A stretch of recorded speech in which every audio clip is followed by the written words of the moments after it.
ॐ ज्योतिस्वरूपं शरणं शरणं शबरीगिरीशं शरणं शरणं कैलासवासं सुन्दरं सुमुखं मलयाचलवासं सिन्धूरतिलकं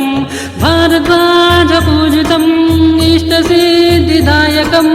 देवादिदेवं शबरीगिरीशम्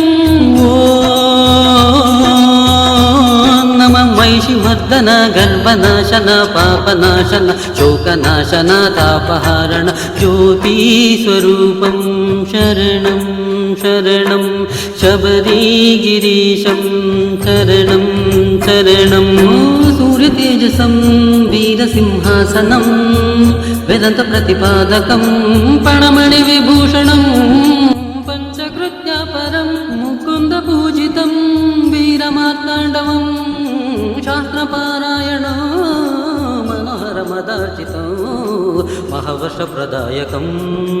ब्रह्मपरायणं शङ्करनन्दनं षण्मुखसोदरं सङ्गीतलोलुपं गिरिराजवरस्तुतं परिज्ञानप्रदायकं गुणनिरूपकं कल्याणफलदायकं धर्मशास्त्रपारायणं बलनायकं कमलेशं गुणानां प्रजेशं प्रद्माक्षं श्रीपुत्रं महेशं कालात्मं सुदान्तं योगनिधिर्योगीश महयोगसंस्थितं नानारत्नोपशोभितं सेवितं दण्डनायक शूलवाहक मोक्षदायक मित्राय मेधाय रमणाय मकराय ज्योतिस्वरूपं शरणं शरणं शबरीगिरीशं शरणं शरणं दशभुक्य दशदक्ष सहस्राक्षि शरदन्नदानवानाशनं शतनन्दसमगम वनमास वनध्यक्ष महमास महवक्ष वाम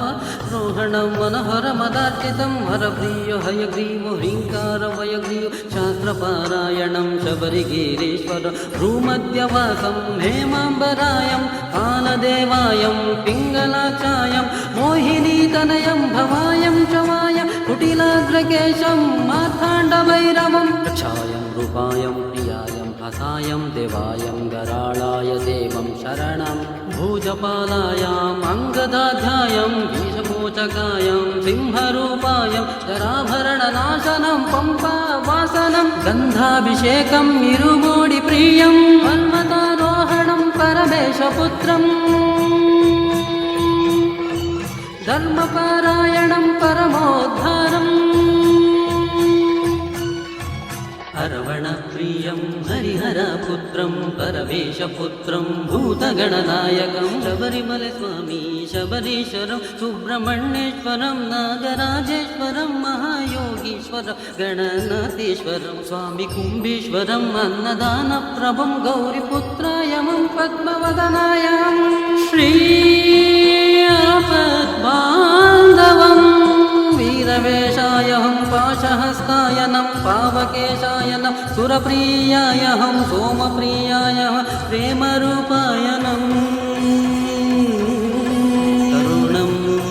कारुण्यं कल्याणम् अमृतम् आदित्यं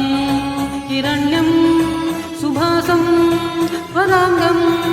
करुणं कारुण्यं कल्याणम् अमृतम् आदित्यं हिरण्यं सुभासं स्वराङ्गं शबरिमलक्षेत्रमकरज्योतिं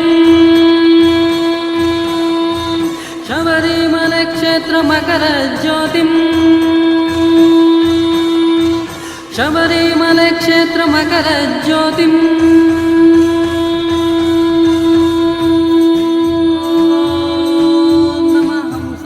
पवनाय त्रिनयाय दारुणाय धनिकाय तारकाय योगिनाय महाकाय मोहनाय मित्राय मेधा